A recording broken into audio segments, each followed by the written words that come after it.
You are such a good woman, a true mother of many children, and of course, you are a very courageous woman if you decided to have so many children," Natalie, a playground buddy, respectfully said to Gina. "Thank you," Gina replied with embarrassment. "But, it's just that I grew up in an orphanage myself. I never knew my parents, and I always dreamed of having a large family. So I'm trying to give as many kids a home as possible. By the way, they're not all mine." "Really?" Natalie marvelled. "Yes, 3 of them we adopted. They were orphaned after my best friend died," Gina nodded sadly. "How awful! What happened to her?"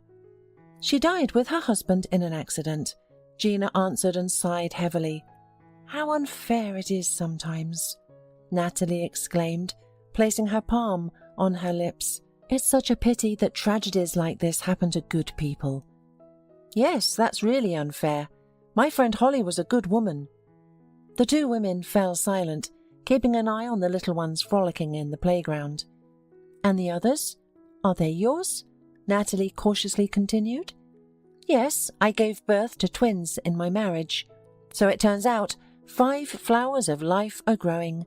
This is a whole bouquet." "Your husband is a good man, I guess. How does he cope with such a load?" Natalie kept wondering. "No," Gina smiled sadly. "He couldn't handle all the chaos. Our own twins were already a handful, and my friend's kids were too much for him." "Have the arguments started?" Natalie asked regretfully. "Yes. Michael became nervous and angry. He shouted at me and the children constantly. He insulted us and reproached me for being on maternity leave and not working. He accused me that there wasn't enough money in the family and that all my attention belonged only to the children and not to him." "Why did he say that? Didn't he realize how hard it is to raise 5 little kids? Why didn't he help you?" He didn't even mind at first. He agreed to adopt Holly's kids without arguing. But then, when he actually faced it, he realized that he couldn't handle such a burden. Gina replied quietly, "So, did you get divorced?" "Unfortunately, it happened. Michael abandoned us. And not just abandoned, but went to a rich mistress." "How could he do that? He's a scoundrel." Natalie was outraged. "She's rich, a little older than him, but with a well-established business, which lacks a man's hand. He told me all this when he came to get his stuff. He bragged. How could I miss such a chance?" "Why did he do that to you? Couldn't he just walk away quietly?" Natalie shook her head pitifully. "I don't know whether he wanted to hurt me or justify it to himself. It was too hard for me to think about the details. My heart and soul were shattered.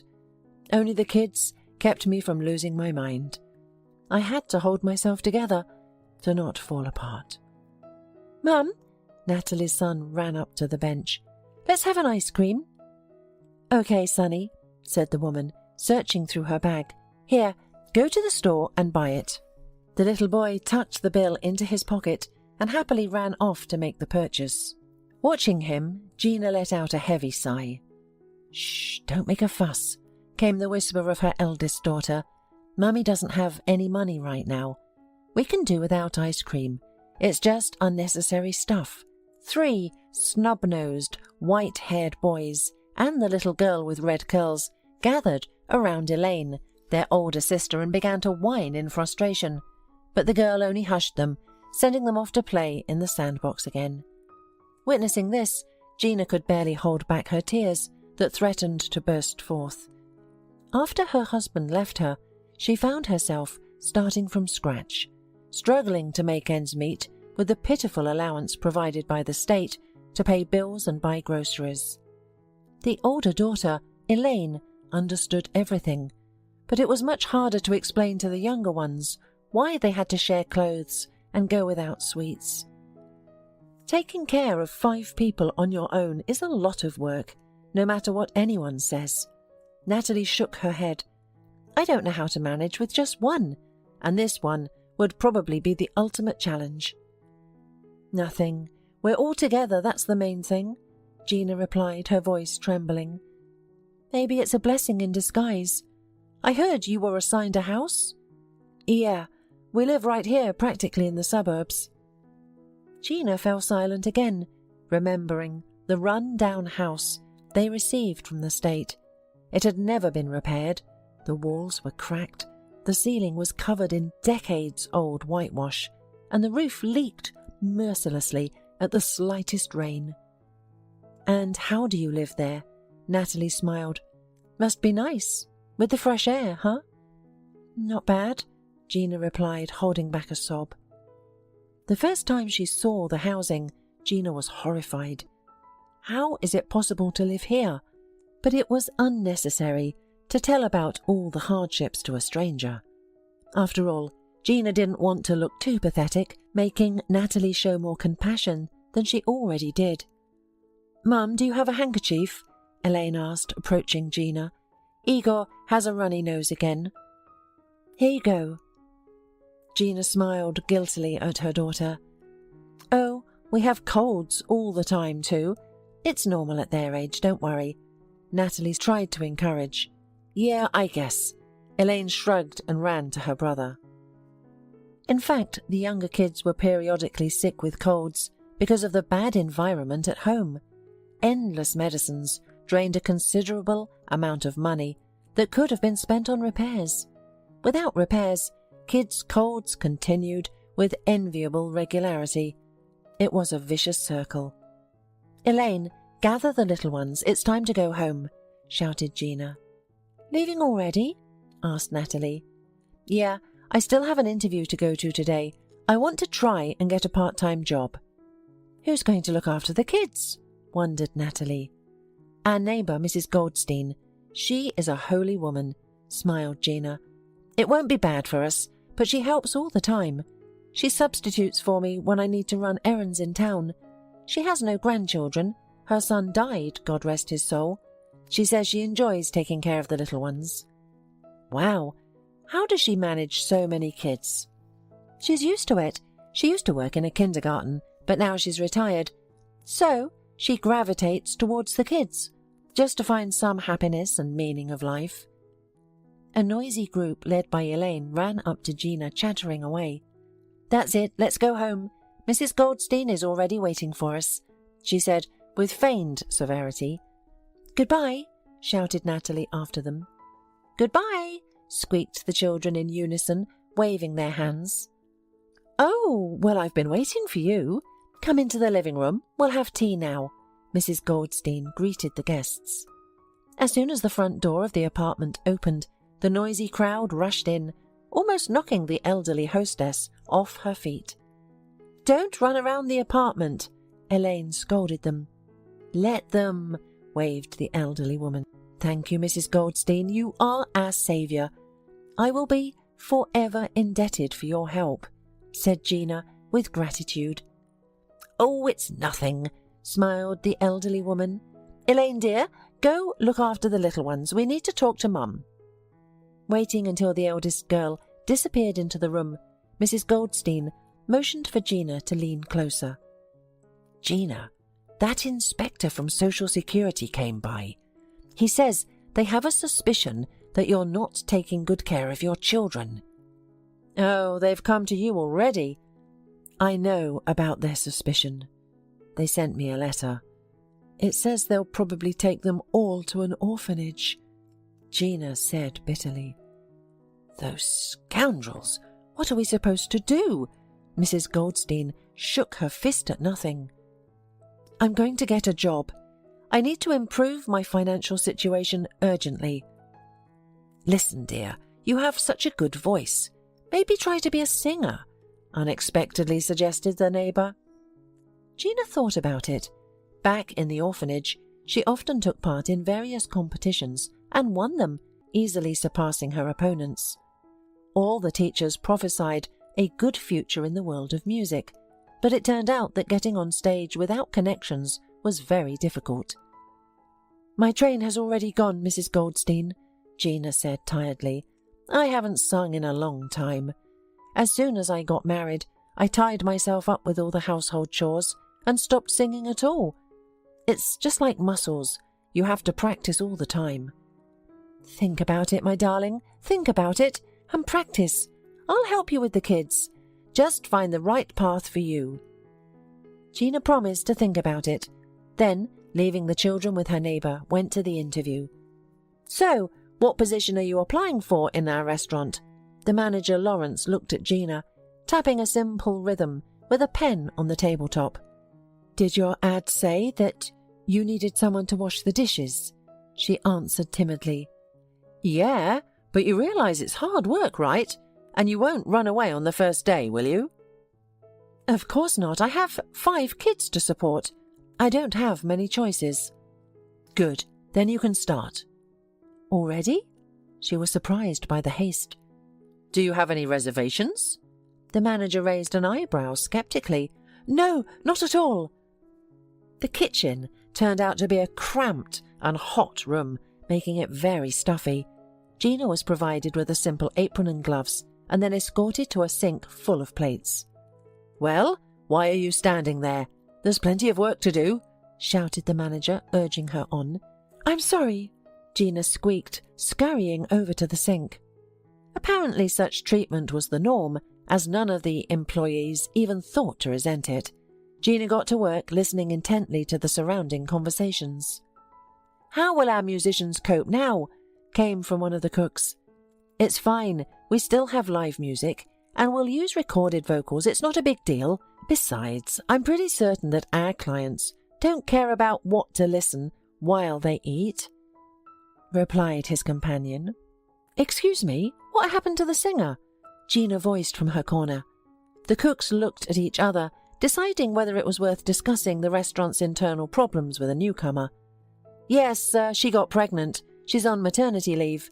We haven't found a replacement yet. One of the cooks waved his hand. The owner is currently looking for a new singer, but who would come here? His colleague chuckled. Is it really that difficult? Gina inquired, washing off the soapy foam from the plate. It's a matter of having a decent voice and appearance. After all, a singer has to perform on stage and be like a face of the restaurant. Gina remained silent, involuntarily recalling her conversation with Mrs. Goldstein. She doubted her vocal abilities, but after all, this was just an ordinary restaurant on the outskirts of the city, not the Academy of Arts, right? After her shift ended, she removed her gloves, tidied her hair, and headed straight for the manager's office. If you came for the money, you'll get paid at the end of the week. Lawrence glared at her. I know, but that's not what I want to talk about, Gina blurted out. Then what? Are you thinking of quitting after all? Then you won't get your paycheck. Consider it an unpaid internship. Take me on as a singer, she said, gathering her courage. Oh, really? Are you kidding at me? The manager shook his head. Just give me a chance. Oh, don't be ridiculous. It's as clear as day that you're not cut out for it. Lawrence's words seemed offensive to her. He had never even heard her sing, so he had no right to be so dismissive. Driven by some inner pulse, Gina took a deep breath and began to sing the song with which she had once won a contest. What are you doing? Lawrence wrinkled his nose with feigned displeasure, but Gina didn't stop, continuing to sing without a microphone or music. The words flowed from her soul, forming a beautiful and slightly melancholic melody. All right, I ought to admit that it was not bad. It'll do for a restaurant. Lawrence reluctantly agreed, amazed by the power of the dishwasher's voice. You see, you should have listened first before judging me, Gina said proudly. So you want to sing with us? Fine, muttered Lawrence, but I'll pay you as a dishwasher, and if you like, you can take home the dishes that the client refused. Only for the sake of your children, so they don't go hungry with a mother like you. It was clear that Gina's audacity had offended the manager, but he couldn't afford to not include her in the band, as the next performance was just 2 days away. Where else could he find a replacement? Thank you, Gina sincerely expressed her gratitude. At least it's some form of payment, better than nothing at all. The most important thing is to do what you love." Seeing her enthusiasm, Lawrence wrinkled his nose, displeased by the sight of his subordinate in good spirits. After a moment, however, a nasty smile appeared on his lips, as if he had thought of a way to further humiliate Gina. "Doing what you love, huh? Oh dear, I forgot to mention that you'll be singing with a phonogram." "What? Why?" "I'm good enough as I am," Gina said in shock. "I don't care about your abilities. All I want is to be sure that you don't mess up the performance." It was obvious that Lawrence was doing this intentionally, humiliating her by thinking too highly of herself. His gaze seemed to say, "Look, this is what you're really worth. You're only capable of pretending to be a singer." But even that was enough for Gina, unsophisticated by the gifts of fate. "The first performance is in 2 days, and if you mess up, you won't even get leftovers." It had been a month since Gina had been assigned to her new position. She continued to sing, never having the chance to show the audience her real voice. Lawrence never paid her promised money. She mostly survived on grocery trims and occasional handouts from particularly successful concerts. Gina knew he was just profiting from her, but she was not discouraged, especially since she got a real friend here. "Do you know who you are? You aren't a dishwasher. You are the real prima donna of this worthless diner," Ned smiled, adjusting his waiter's shirt. "Don't embarrass me. My show is in 20 minutes, and I can't have my voice shaking," Gina giggled. "By the way, this is for you." The young man elegantly pulled out a bouquet from behind his back and handed it over to Gina. "Thank you, but flowers are usually given after a performance." Gina thanked him, inhaling the sweet scent of blossoming buds. "I'm afraid I'll have too much work to do it after the show, so put them in the dressing room, and they will please you." Ned smiled. From the first days, the waiter tried to woo Gina by giving her small gifts and nice little things. He was a nice, sweet guy, but Gina couldn't bring herself to reciprocate. The betrayal of her ex-husband was too strong for her to open up to another man. "How's your grandma?" Gina asked, trying to change the subject. "She's fine.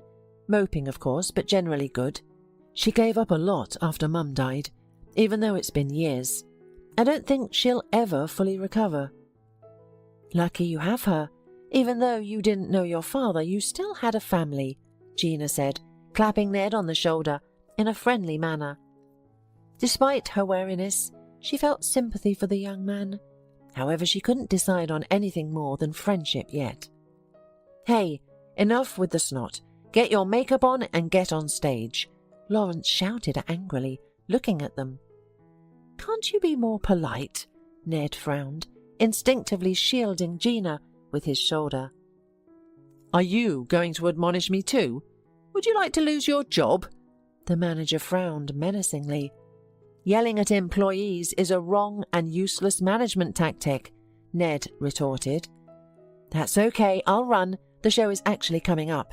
Gina intervened in their conflict, soothingly stroking Ned's back. "Don't talk too much here," snarled Lawrence angrily at Ned. The waiter gritted his teeth, but held back the rage that was bursting out. It was a pity to lose his job like this, at the whim of a reckless and arrogant boss.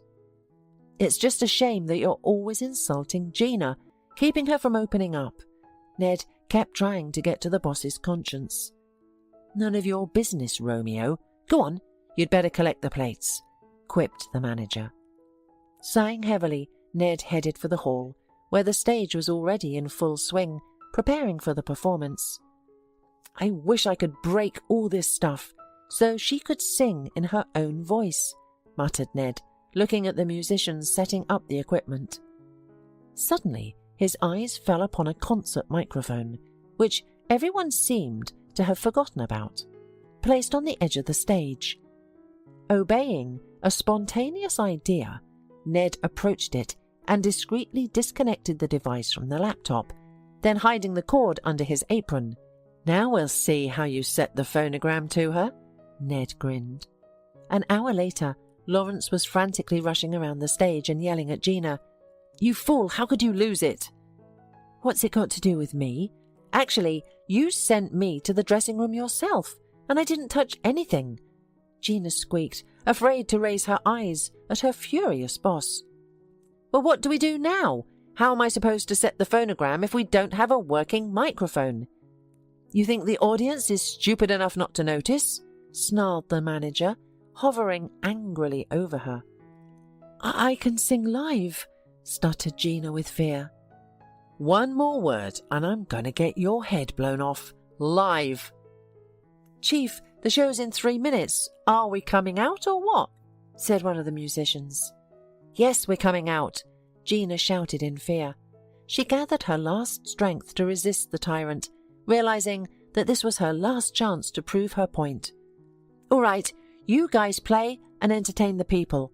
As for you, Gina," Lawrence looked at the singer disparagingly, "if I see even a single dissatisfied guest, you'll immediately pack your bags and vanish, and also compensate me for the cost of the microphone."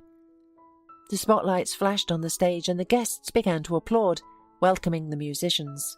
"That's it, go! You'll only get one shot at this," Lawrence hissed angrily and then pushed Gina towards the stage. Finally, Gina got a chance to sing in her own voice. She no longer felt any excitement for the audience, only anger at the idiot boss and a desire to prove to him that she wasn't anything. "Hello, welcome to our show," she shouted. Her powerful voice reverberated off the ceiling wall, spreading enchanting notes throughout the hall. The musicians got into action, and along with the first chords, the words of the song started coming off the singer's lips. "That was wonderful!" exclaimed someone from the audience. "Encore! Bravo!" The audience applauded. An hour of the concert flew by unnoticed for all those gathered. Gina's real singing amazed the guests, and even she herself did not expect such a strong reaction. "Why haven't you sung like this before? Please don't put any more phonograms on." Gina bowed happily, sent the delighted crowd an air kiss and left the stage. "I'm so glad it worked out for you," Ned exclaimed, meeting her outside her dressing room. In joy, she rushed to hug the guy. He froze from happiness, and then also wrapped his arms around her. They stood like that for a moment, and then embarrassedly went to different directions. "Oh, I need to wash my makeup off," Gina fussed, embarrassed at her own impulse. "Yeah, I have work to do too." Ned left and Gina followed him with a look. The guy's embrace made her heart beat a little more often, and it became harder and harder to deny their growing sympathy every day. A few more weeks had passed since then. Gina's number of appearances increased. After all, every day more and more people wanted to get to the concert. Now she always sang only with her voice. And her fame slowly began to spread throughout the town. "No way!" Gina exclaimed in surprise, looking at her phone screen. "Look how many views that video of you singing has gotten," smiled Ned. Apparently, one of the guests had guessed to capture Gina's song on his phone and then posted the video on the internet. "You've definitely been noticed. The video has become very popular. People are sharing it with each other, and everyone is admiring it," the waiter continued. Gina inhaled happily, afraid to believe the best. "And, by the way, I contacted the author of the video and asked to leave your phone number in the description if someone wants to offer you a creative contract." "Come on, who needs me except our little town?" Gina brushed it off embarrassedly. Suddenly, her smartphone vibrated in her pocket. She pulled it out, glanced incredulously at the unfamiliar number. "Hello?" Gina answered breathlessly. "Gina, hello, my name is Kimberly. I'm a representative of a music company. Do you have a moment to speak?" "Of course." Not believing in what was happening, replied the singer. "Great. We'd like to offer you a job as a vocalist with us. You will need to move to the capital and sign a contract. All expenses will be covered, and all that is required of you is your beautiful voice. What do you think?" "Oh my God, of course. I agree." "Wonderful. In that case, please confirm your address. We'll send tickets. We look forward to your visit soon." The interlocutor disconnected, and Gina looked at Ned in disbelief. "Wow, the capital. Can you imagine?" she said admiringly, feeling her head start to spin. "Listen, why don't you think about it for a while?" Ned said with a serious look. He didn't seem to like the news about Gina's soon departure. Moreover, it even made him wary. "But it was your idea. You're the reason they got my number," Gina exclaimed. "It's just that it's really far away. I thought maybe one of the locals would want to hire you, or they'd call you on the radio. But the capital? Do you realize what kind of people are there? I think you're just jealous that someone's starting to admire me besides you." Gina angrily blurted out. "That's not the point," answered the guy. "They're all just thinking about ratings there. They don't care about human life, soul." "What the hell do you know about music? I believe in my success. Not without your help, by the way. However, it's a pity you end up being such a coward." "What about the children?" asked Ned, calming down. "They said they'll cover all the expenses. So, we're going to start a new life altogether. And you can stay in this swamp if you like it so much." "Gina, money can't buy happiness." "Of course I can't buy happiness. But ice cream? Yes. And clothes for the kids, and home improvements. My God, you can't imagine how tired I am of living impoverished, scrounging from paycheck to paycheck." Tears came to Gina's eyes. The drop of success gave hope to start a new life, to get rid of the shameful image of a lonely no-one-needs-a-mother and become a popular singer.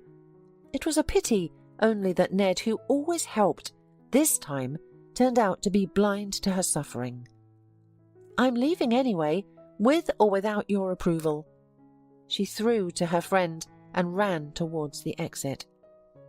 "Wait, I was just—" But Gina wasn't listening to anything anymore.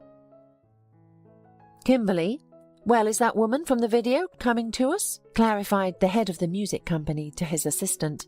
"Of course, Mr. Klein. Where will she go?" she replied. "All right, get her a normal apartment. Give her some money for the first time. She isn't moving in with the children." "Yes, and I'm in shock. Isn't that many expenses?" "We've promised, of course, but who knew she had a whole brood of kids?" "It's okay. She'll bring us more money than we're spending now. The main thing is to slip the contract to her in such a way that she doesn't read it, and then we'll squeeze every drop out of her." Mr. Klein smiled. That same evening, the assistant went to the station to meet the future star. "Hello, it was me you spoke to on the phone." Kimberly smiled broadly when she saw Gina getting off the train. "Oh, hello. I'm sorry, I'm not alone. Kids, say hello." The cluster of 4 toddlers curled around Elaine and Gina, quieted for a moment, squeaked a greeting, and continued their fiddling.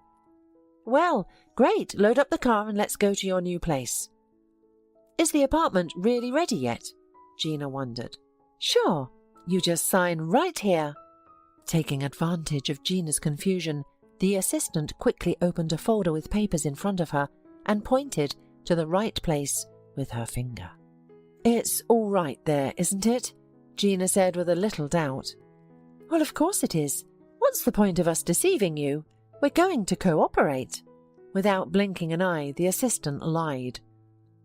After getting the signature, she slammed the folder shut. The radiant smile immediately dissolved, giving way to a businesslike cliffhanger. "Okay, well, check in today, and then we're off to record the song tomorrow." So fast? I thought they'd give me at least a couple of days to recover, get settled in after the move. Gina was surprised. Sweetie, you're no longer in your village, but in the big city. A couple of days here is money. Money that nobody's going to lose for nothing. So come on, gather your things and be at the studio at 7 tomorrow. I'll text you the address. That's it. Hey, let's work, came from the loudspeaker in the studio. Give me a break, Gina pleaded, finishing another recording. While you're resting, the competitors are working like crazy. And look at their ratings. You can only dream of such now, the producer angrily reprimanded. My throat is already sore. Spare my vocal cords. Damn it. Okay, you have 5 minutes.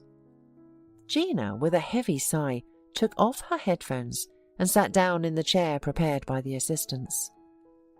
Are you okay? Whispered makeup artist Christina, whom they had become friends with during the long preparations for the performance. Life in the capital is not easy, Gina sighed, as she put her face under the cosmetic brush.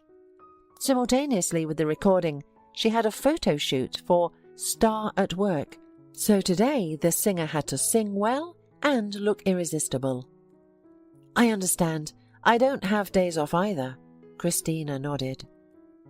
Everything that initially seemed like a fairy tale quickly faded away. That damn contract! If I had known, I never would have signed it, snorted Gina. The conditions are inhuman. I hardly see my children. Sometimes we work 20 hours in a row. I'm wearing myself out. And for what? What's it all for? You have to pay for popularity, sighed Christina. Yeah, but for some reason I'm the one paying, and others are making money. Are you ready? Came the voice of the producer, who burst into the dressing room, meticulously examining the makeup that was applied. Mr. Klein, maybe that's enough for today. I'm tired, sobbed Gina. Everyone is tired, including me. Who has it easy now? Snorted the producer. But I feel myself like a slave. That's exactly what you are, a slave of show business. The man grinned angrily. Did you sign the contract? Yes, you did. Do you get paid? Yes, you do. And if you want to quit, pay the penalty and leave. Gina only sighed sadly and looked down. She realized that the choice voiced by her producer was just an illusion, and in reality there was nothing she could do. What don't you like? Saying this, the man loomed over the singer. He took her chin and forced her to look into his eyes. You will work as much as I say. Is that clear? Who are you? A mere singer from 1,000 around here? So keep your mouth shut and be grateful for having a job. The recording ended 4 hours later, with Gina feeling completely exhausted. Now she even remembered her work at the restaurant with some nostalgia, where she had at least some days off. Almost home, she felt her phone vibrate in her pocket. Hi, came Ned's voice from the speaker. Ned, I'm so happy to hear from you, and I'm sorry, I was so stupid. Gina exhaled. It's okay. How are you doing? Ned, everything is bad. You were right. It's just hell. Moving here was a mistake. More precisely, I shouldn't have trusted this studio so easily.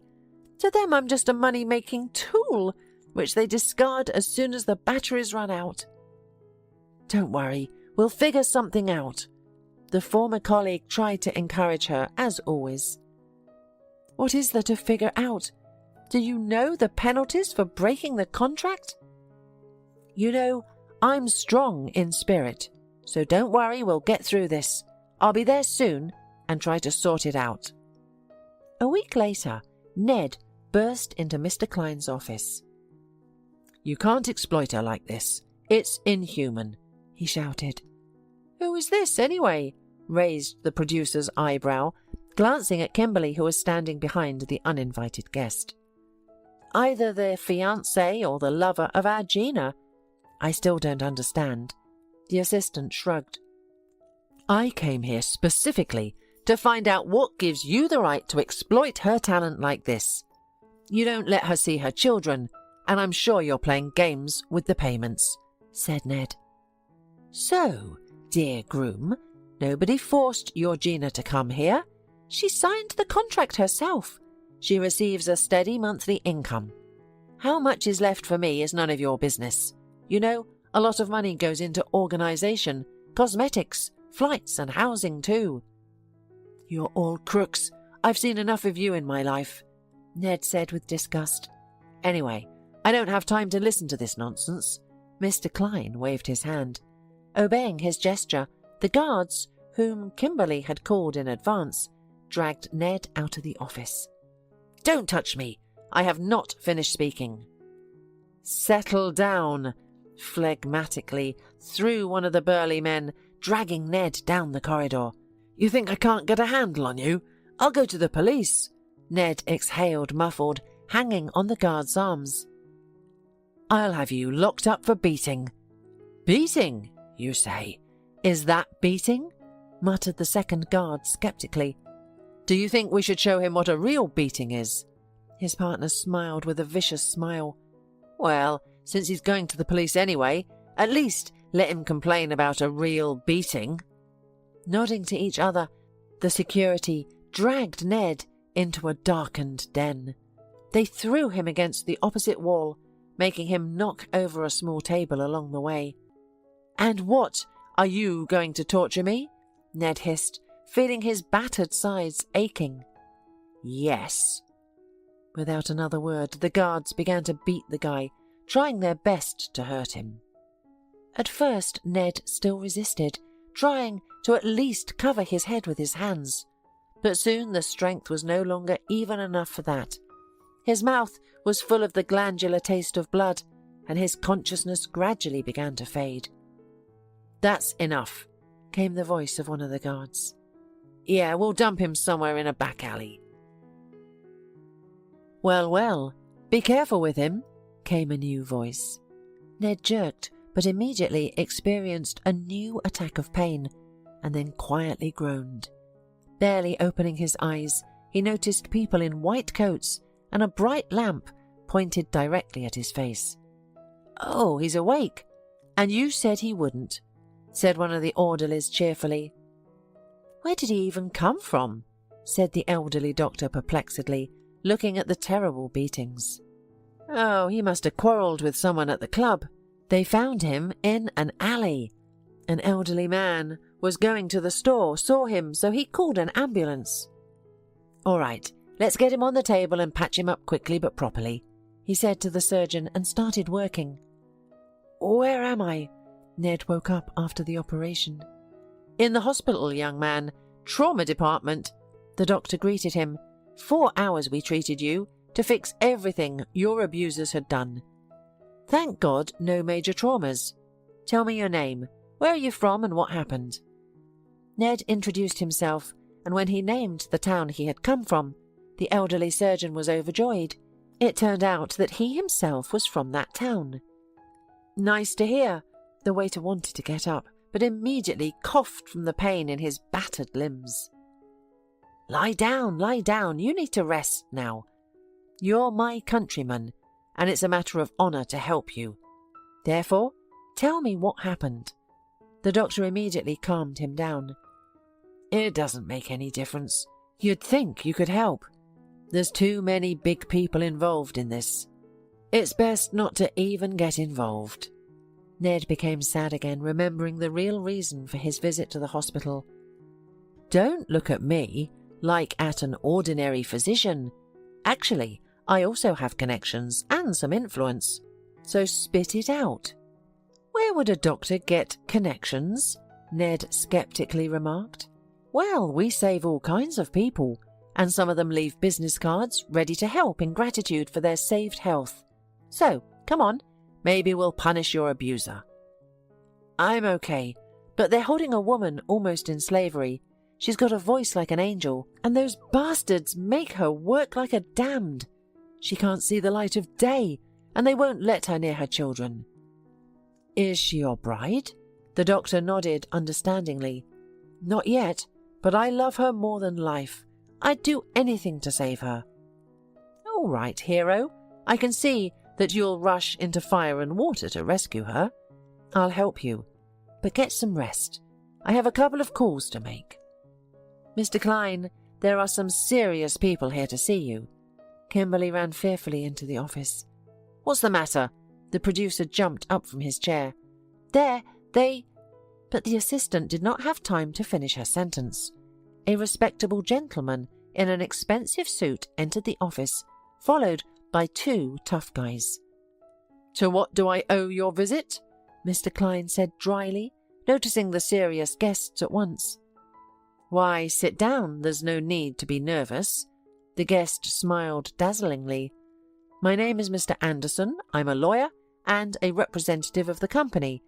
He silently held out a business card, making the producer literally turn pale after reading the name. "Really?" Mr. Klein said quietly. Yes, that's us." "What business brings such dear guests to my humble abode?" Mr. Klein subserviently snickered. "We want you to terminate the contract of one of your singers so that she won't have to pay a penalty." "What? I don't know that you deal with singers," Mr. Klein said in surprise. "And that's none of your business." The lawyer flashed his perfect smile again. "My client, I emphasize, insistently asks you to let Gina go and never remember of her existence again. Is that clear?" Mr. Klein only nodded, wiping away the cold sweat that appeared on his forehead. "And yes, if the girl's reputation is damaged or discredited in any way—" "Oh, don't worry. I understand all that. No claims. I've already forgotten she exists." "Fine. Remember, I will see to the termination of your contract with her, and if you try to cheat—" Mr. Anderson didn't finish his sentence, only brushed a non-existent speck of dust off his shoulder, got up from his chair, and headed for the door. "Mr. Klein," he suddenly spoke up, having already practically left the office. "What?" asked the producer nervously. "The termination papers must be ready by this evening." The serious men finally left Mr. Klein's office, closing the door softly behind them. In the silence that hung, even the ticking of the hands of the clock seemed to be a drumbeat. "She's our favourite singer, the main earnings, the concerts, all tied up with her," whispered Kimberly. "Do you think I don't know that, without you?" Mr. Klein bellowed, making her wince. "Didn't you see who it was? Do you think such people are refused?" "How on earth did that beggar woman get such connections?" exclaimed the assistant. "What does it matter? Sit down at once to prepare the documents, and make sure you don't mess up anywhere, or you will be skinned. Got it?" That evening, Gina sat by Ned's bedside. "I just can't believe they gave up so easily," muttered Gina, hanging up the phone. "What?" Ned called back from his bunk. "I just got a phone call from the producer. They're giving up all claims and cancelling the contract. But I really don't understand why they changed their mind." "That's a great idea," exclaimed Ned cheerfully. "And I'm pretty sure my doctor had a hand in it." "I don't understand anything. An unfamiliar man called me this morning, said you're in the hospital. I rushed over, and here it is." "Yes, that was him, probably. Imagine, it turns out he grew up in the same town as me, and he turned out to be a great man. See, he even helped you." "You don't know how happy I am," said Gina, sobbing on impulse, and hugged Ned gently, trying not to hurt him. "It's because you weren't afraid to get involved in all this, even though I talked you out of it." "Come on, what's the big deal?" But she didn't let her saviour finish speaking. Gina leaned over his face and kissed him directly on the lips, finally managing to overcome her inner fear of her new love. "Does that really mean you agree to be my girlfriend?" The guy smiled as they finished hugging. "Of course," Gina said, embarrassed. "Why would you ask something like that? my little dummy. I'm so glad. Only you should realize that I can't leave the kids, and we'll always be together, she muttered anxiously. Trust me, I'm not scared of your kids. I'm practically used to them already, Ned nodded confidently. You'll move in with me right after you're discharged. The studio promised to keep the apartment. There's plenty of space there, enough for everyone, said Gina, happily squeezing her eyes shut. Okay, and by the way, I found a new producer on the way here. Gina immediately froze, wary of that dreaded word. No, don't worry, he's a good man. I can smell the type right away. He promised to help. He promised to find a good studio where they'll take your interests into account, where they won't overwork you. Are you sure we can trust him? My surgeon's friend has already checked him out and he says he's decent. So I can keep a solo career, Gina said thoughtfully. Of course, everyone already knows you. People will buy tickets and you'll be able to set your own tour schedule and get paid fairly. That's great! The couple hugged again, enjoying each other's closeness. It seemed like there was no one happier in the whole world right now. Hello, young people, came the cheerful voice of Dr. White. I see our hero is on the mend. Yes, I feel better. Thank you, Dr. White, sincerely thanked Ned. Oh, it's just a couple of phone calls, waved his hand at the doctor. People should help each other, especially those who are in trouble. Thank you, Dr. White, Gina thanked him sincerely. In fact, I don't know how I would be without you. You've become a saviour angel to me. Everyone laughed, and it was a laugh of happiness and joy. A week later, Ned was discharged from the hospital, and Gina came to pick him up and take him to her home. Dr. White often visited them, and Gina's children were always delighted to see him because he always brought them treats and gifts.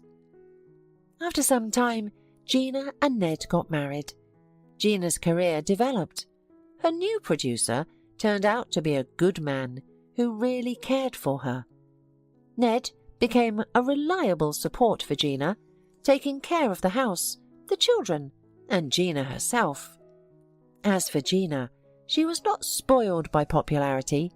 She remained the same kind and generous woman, never forgetting all the people who had helped her get out of the difficult times in her life.